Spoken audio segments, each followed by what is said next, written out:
Welcome back to Yerushalmi Shekalim. Now we're up to Perchas Ben Yair.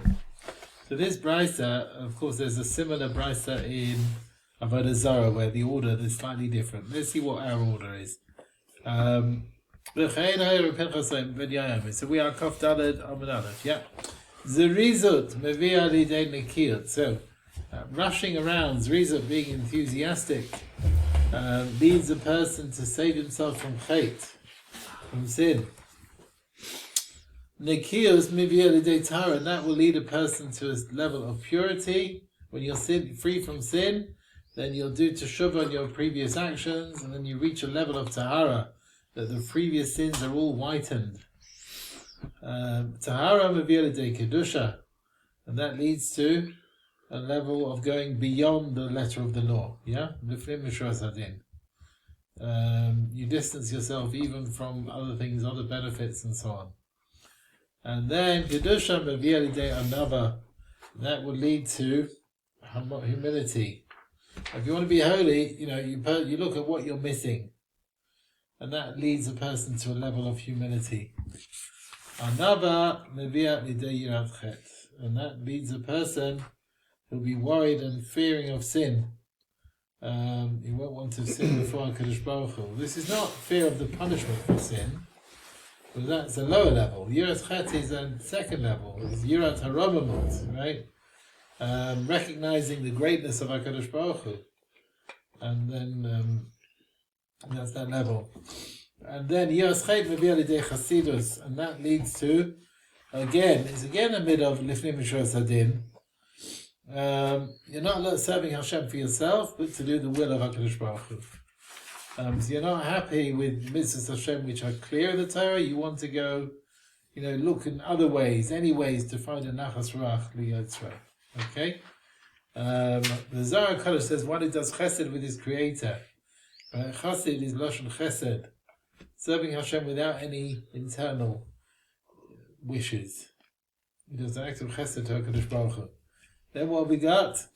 Yes, Chet. And that will lead to the Shechina resting on him. Excuse me. Ruach HaKodesh Mevia Lidei Tchias HaMeisim. Now, when you reach a level of Ruach HaKodesh, you can reach such a high level that you'll have the koyach to do Tchias HaMeisim like was given to Eliyahu and Elisha. You're like the source of life, that you can bring life out and revive the dead. The tzaddikim will be reviving the dead, the Gemara says in Psachim. Okay. Another pshat is you'll bring out the hearts of the wicked who are called dead, and you'll take them on the right path. That's another interpretation. And that will bring the Eliyahu Navi coming. Okay. So they say here the order in the other Gemara,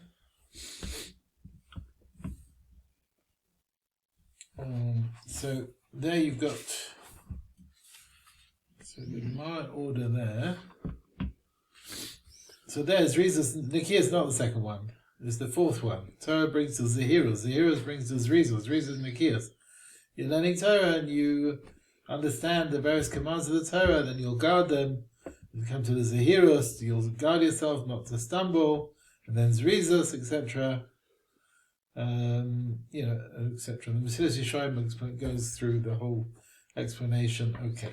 In the Chiluf here, they bring discussions on it. Okay, let's move on. Now we bring sources for this. We bring Psukim. Zrizos Mevina Denikir, Silsib, Bechila, Mekaperes HaKodesh. He finishes from Chaperes HaKodesh. So this is talking about the serving of the blood with the Kohen Gadol. Bechila means he's like hurrying, Zrizus in doing the mitzvah. And Mechaper, later on, comes this freedom from sin. Okay, Nikiyas Mevila De Tahara, D'chsib B'chipa Ala HaKohen, V'Tahera. Tahara Mevila De Kedusha, D'chsib V'Tiara V'Kiddushay. Okay. If you have a chance, they go through the summary of the Masechet Shekalim here, how the various levels reach to the next level. Okay. And Kedusha Mevila De Anava, Gikra Ma Hashem Ram Benisa Shechen Ad B'Kadosh Shema. One who has Kadosh Marim B'Kadosh Eshkom V'Edaka Shvav Ruach. Again, the person who is humble. Anava Bibiel de Yiraschet Dirsiv Ekev Anava Yiras Hashem. The result of humility is fear of Hashem. Yiraschet Bibiel de Chasidus Dirsiv Chesed Hashem Elam Adolam Al Yireah, the Chesed on those who fear Him. Chasidus Bibiel de Ruach HaKodesh Dirsiv Az Dibatu B'Chazin LaChasidecha. So the Ruach HaKodesh was for those who is pious ones. Ruach HaKodesh Bibiel de Tches Ameis Dirsiv V'Nasati Ruchi B'Achem V'Chi Yisem, and you shall live. It's amazing. So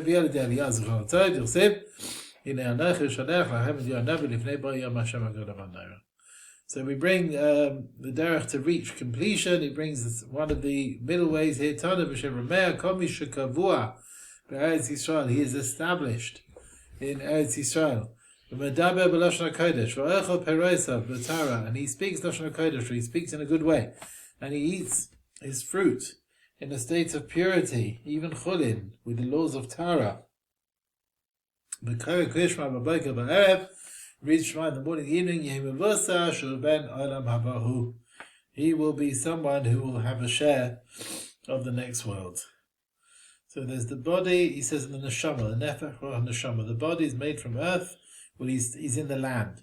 The ruach, which is the speech, brings shleimus through dibur, through Lashon HaKodesh. So the nefesh gives chiyas to every part of his life, either to a person or an animal, and all the actions that he does, eating, drinking. A person who eats chulin b'tahara, he purifies his soul. And finally the neshama, which is higher of all three, through learning Torah, that gets its tikkun. Okay, Perek Revi'i. Okay. We are here. Hatruma. So what did they... Actually, I just want to check something here. We are... There's a lot of different page numbers, with Shekalim. You remember, in Bavli they do it in 23 pages. And in what's it called? In the Yerushalmi we're doing it in 60 pages.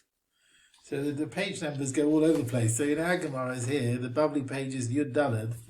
On this Gemara, I think it's the old Yerushalmi page, was maybe Daf Tes is the fourth perek. And here with Daf Yud Daled it says here. So there are various different prints of the Shekalim. Okay. Now Truma, the Truma Sadishka, Mahaya Isimba, what would we do with it? We would use it to buy the cob and tabit of every morning, every afternoon, and Musafin of the cob Musaf, all the festivals, when it's can. And the wine offerings of these communal offerings. Offering, the 2 loaves, and lechem apanim. That's the weekly lechem apanim. And all the communal offerings. The people who are guarding the Shemitah produce for the wheat and the barley, for the omer and the shtei lechem. They get schar b'tola, they get some pay for guarding this stuff. They would get some money from the Trumas Halishka, they would get some wages. Right? You can't get a reward for the mitzvah, but this is the schar b'tola, the fact that they're standing there doing nothing, but they're guarding this wheat. Rabbi Yosef, he says, anyone who wants to can guard, voluntarily sort of guard the svichim like a shomar chinam, like an unpaid guardian. So he wants to sort of donate. He's not saying you can't pay the workers, but he's saying that if a person offered to do it anyway for nothing, we can take the omer offering, the shtei lechem, from him, as opposed to the chachamim, who say you cannot use these things that were guarded for nothing, as we'll see soon. Amrulai.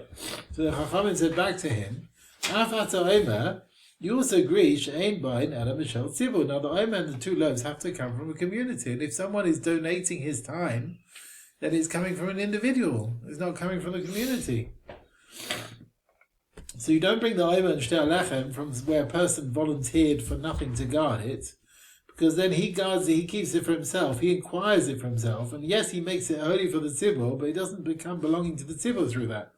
So you have to hire workers for it, so that they are workers of Hekdesh. And even if they intend to acquire it, it will be for Hekdesh, but it won't be for themselves. You understand? So that's why they said don't start using someone who volunteers. The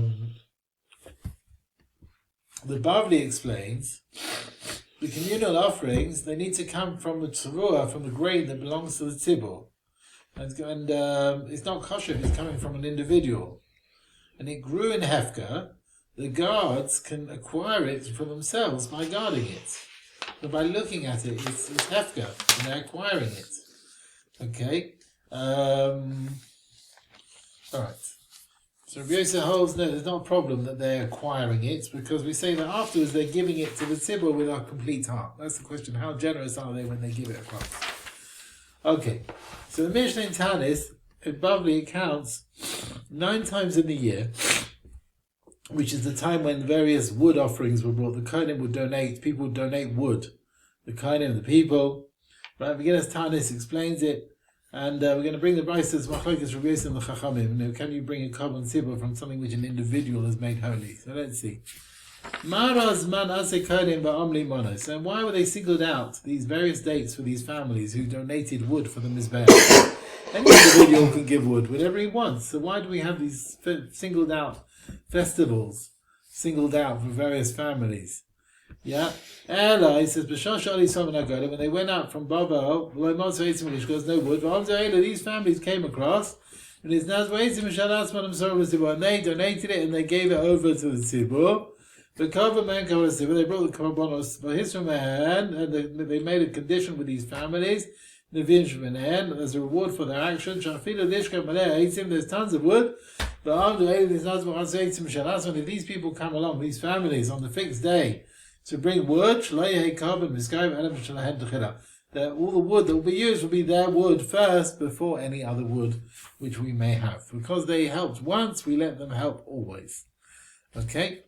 Now, they brought the wood, these various families, and even though an individual is still kosher for the karbonos of the tzibur. This is the view of Rabbi Yosef. The Rabbi Yosef Amar, he says people who are guarding the Sfichim of Shvius, if a person can choose to guard it, and not get paid. Now, although he'll acquire it himself, Rabbi Yosef holds that's not a problem for using it for the tzibur, because he can give it over from himself to the tzibur, and it changes from a private carbon to a communal carbon. Right? According to Rabbi Yosef, you can use it for carbon tzibur with the wood the individuals give. According to the Chachamim who argue, they say no. Don't buy Omer offering from a guard who guarded it for nothing. You can't change it from a private carbon to a public one. So the same thing is, you cannot use these things for carbon tzibur, the woods that the individuals were bringing. Rabbi Yosef Shem Ravila, he said this price, he says, no, according to everyone, because where is there an argument about private carbon becoming a communal one? The gufa carbon, like the animal or the grain. A machshure carbon, but wood, which is just a hechsher, you need the wood for the carbon, but it's not the main carbon itself. And everyone agrees that can change from a private carbon to a public one. Okay? Right.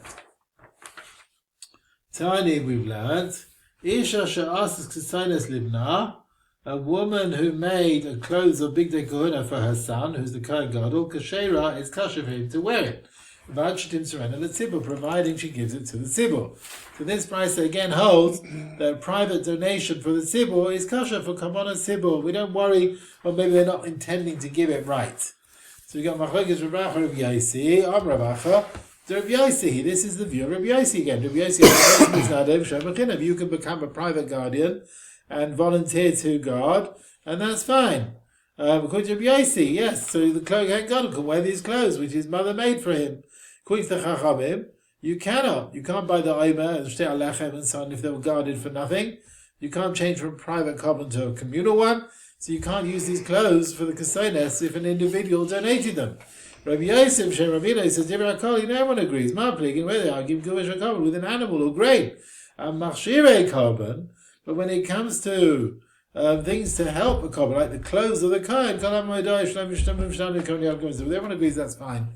It can change from private to a communal. Okay? Right. Masnisin Messiah Rabbi Yossi. We have a support to Rabbi Yossi, in the name of Ravila.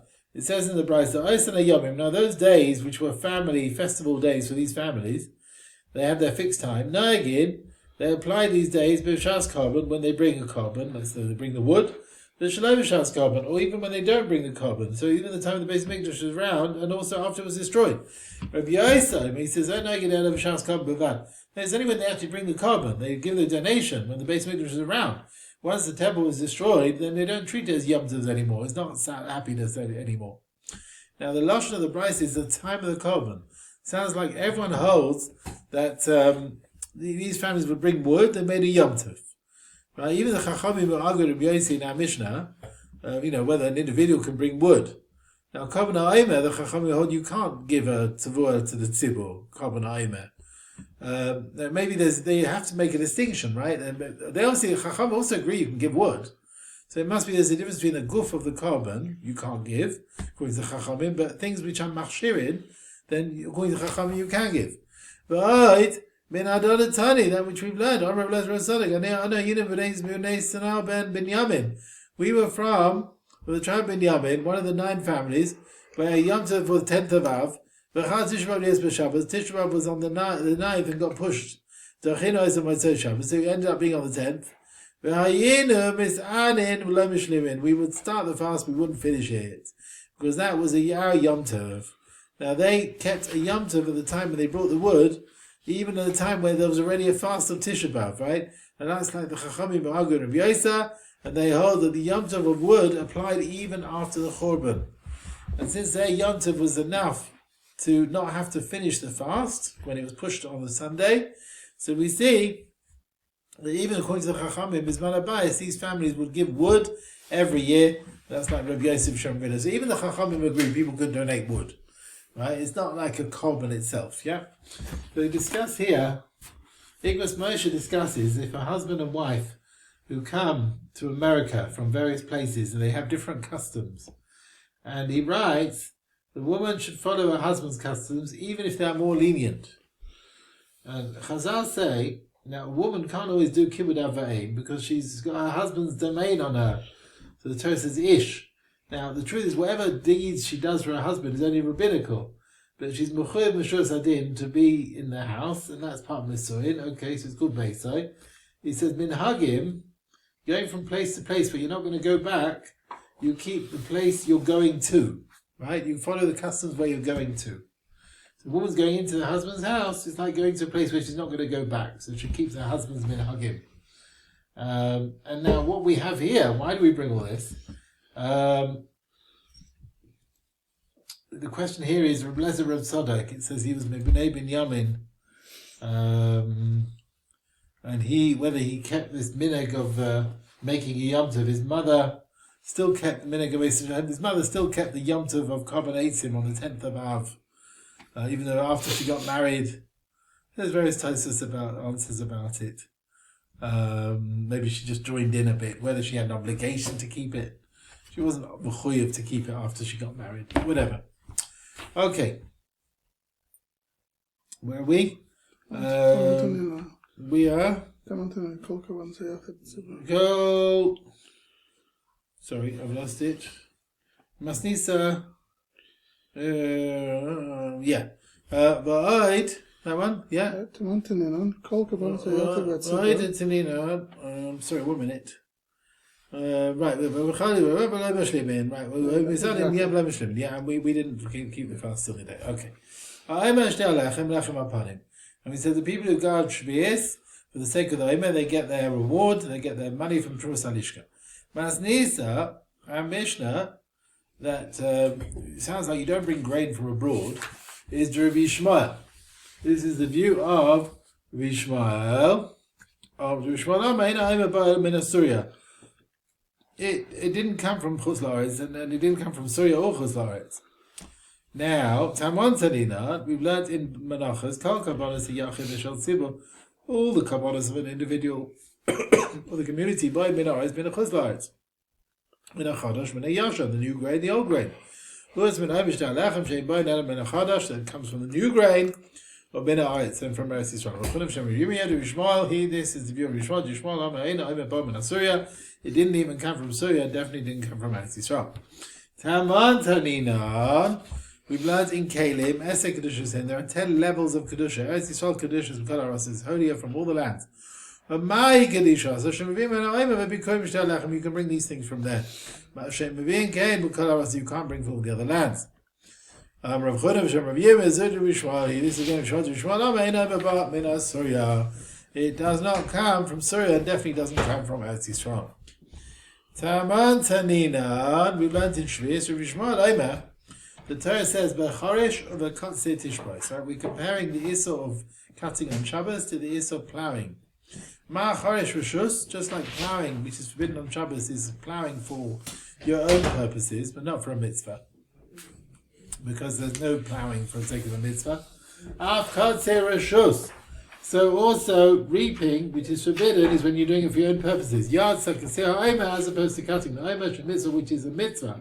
The Torah commanded you to do it. So if the day of bringing the Omer is Shabbos, then you go ahead and do it.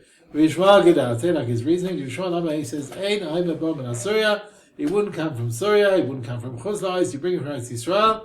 And Gedal, say like his view, the Omer Yad Sakaseh Omer Shing, so that one is a mitzvah, and that pushes away Shabbos. Now, is our Mishnah like Rabbi Shmuel? Man Tana, who is the Tana of our Mishnah? Who said, Shomrei Tzviches, B'Shvi'is, not in Tzcham Jerusalishka. They get their reward from the Jerusalishka funds.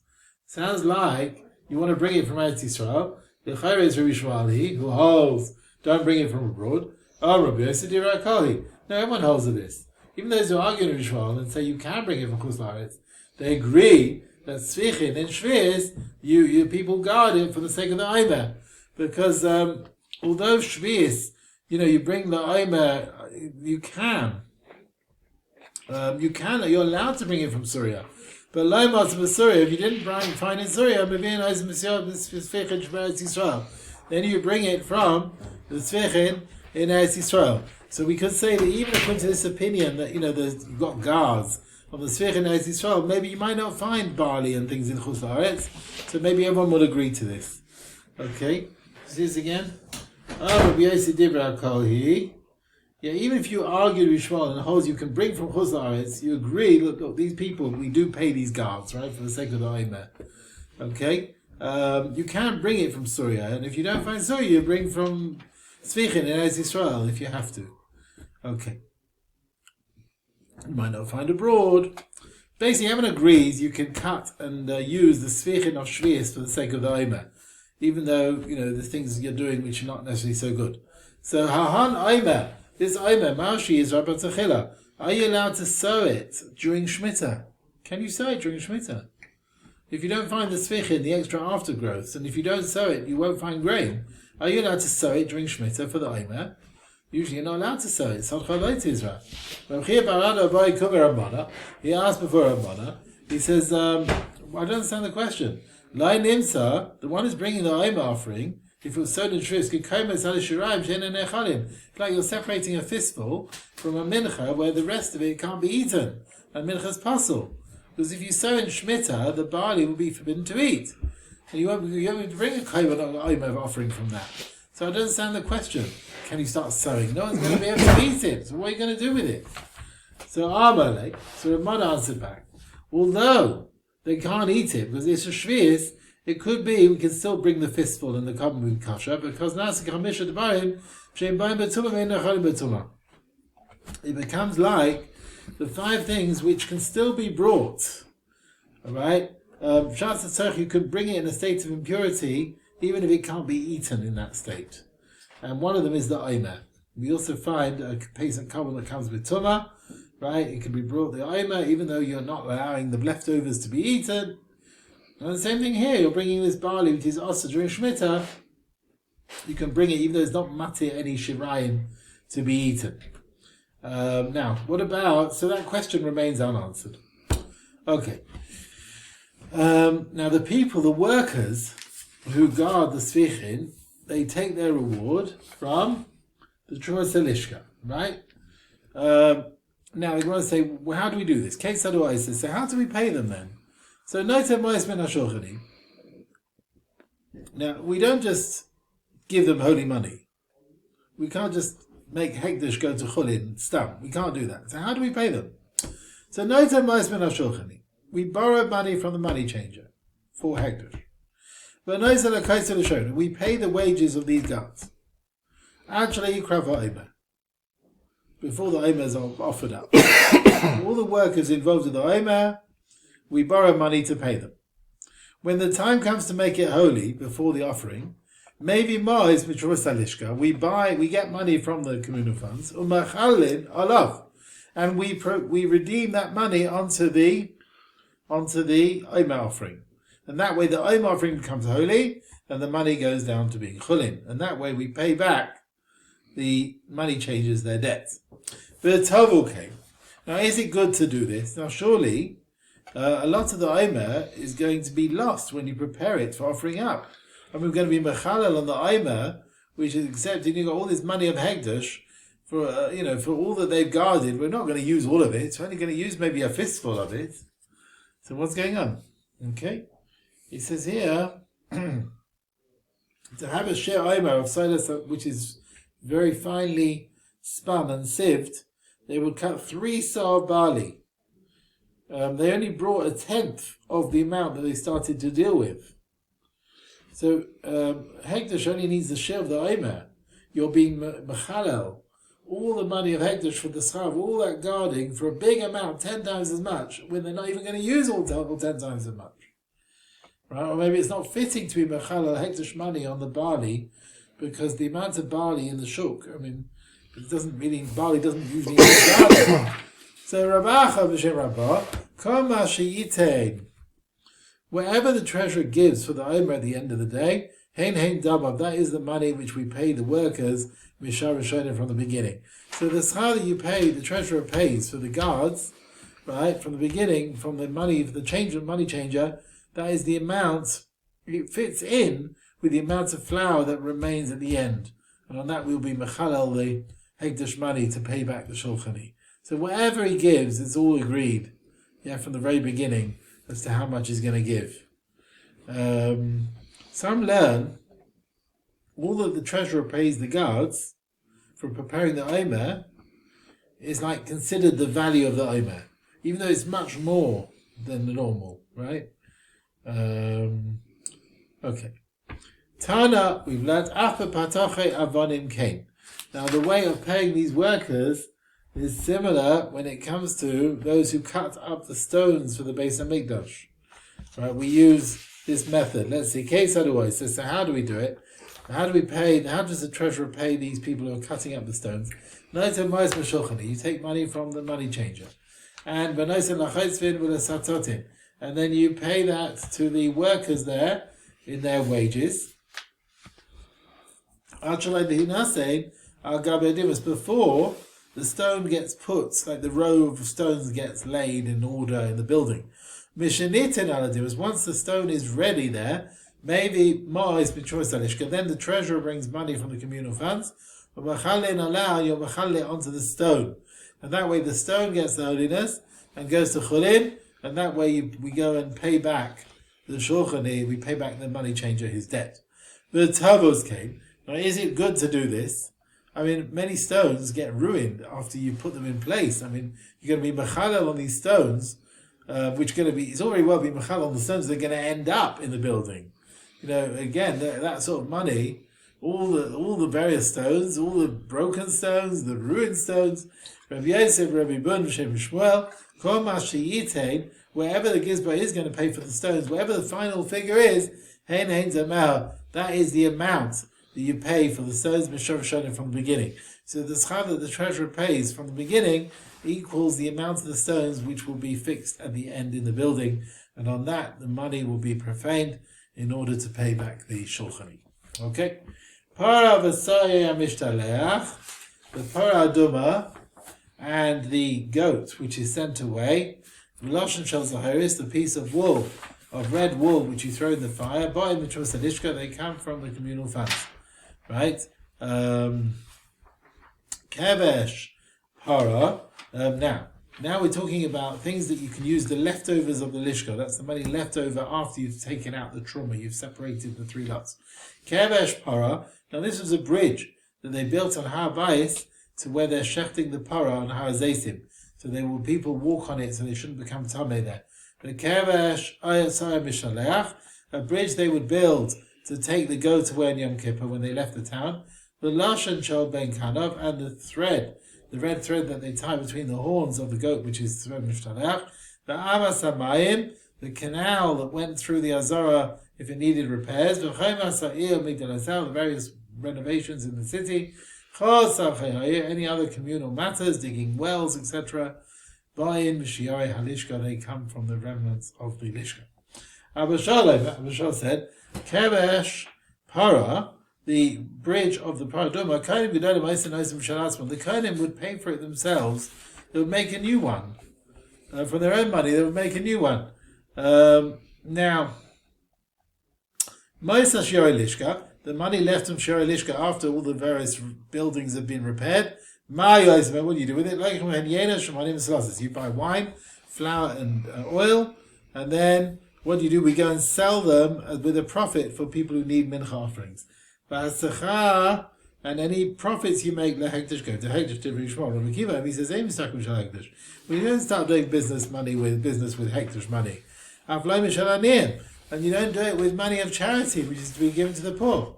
Maisa Troma, money which is left over from the Trusa Lishka after Rosh Chodesh Nisan comes, and then we're not going to use it for Kabbalah Sibur anymore because it was from last year's lot. But what do we do with it? Requires of Sibur Lebeit Kodesh Kodesh, various gold plates to use various coverings in the Kodesh Kodashim. Rabbi Ishmael, I said Maisa HaPeres. Now, leftover fruit they would use, we'll see the Kais Mizbech for extra offerings that were brought, we'll see what that is. But Maisa Truma, and leftover the Truma, they would use the Klisharis for various Kalim. Rabbi Kiva, they say here, Maisa HaPeres, there's an argument what it is. According to one, the leftover Shari Lishka, they would buy wine to sell to individuals. The profit went to Hekdesh. So he says that Hekdesh, what it was from. He's calling it Moisa Peres, right? When you sold the wine and you made a profit out of it. Whatever they had left over with the wine and the oil which they did business with. That's how some learn. Some learn Moisa Peres in a slightly different way. We'll see. For the Kalim, we'll see. Okay.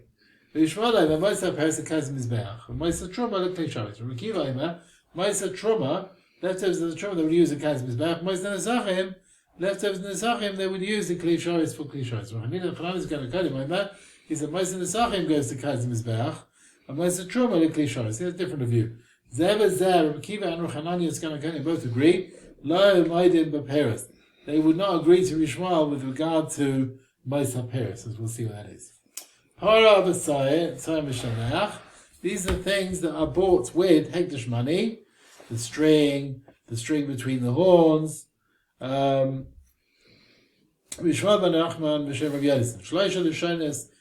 three strings which the Torah talks about. In each one there's a shield.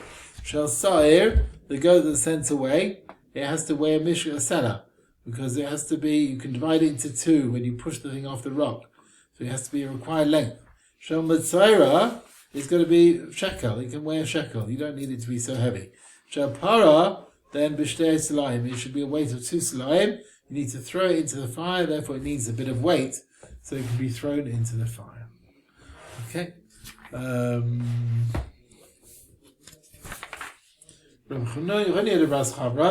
He says in Bras Chabran, he said in Rema Rabba, Shel Para, the paraduma, the weight has to be 2.5 saloim. There's the mark condition. Some say that the wording, they say basara zuz, that it should be 10 zuz. That's the share of 2.5 saloim. Right, a shekel is 2 zuzim.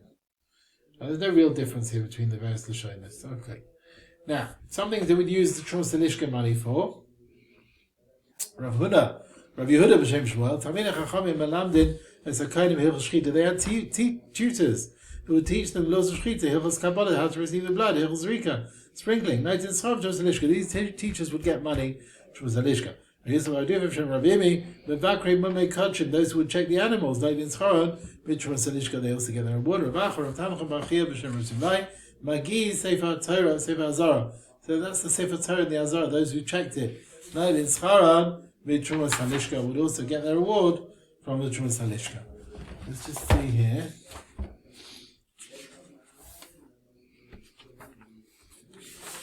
Yeah.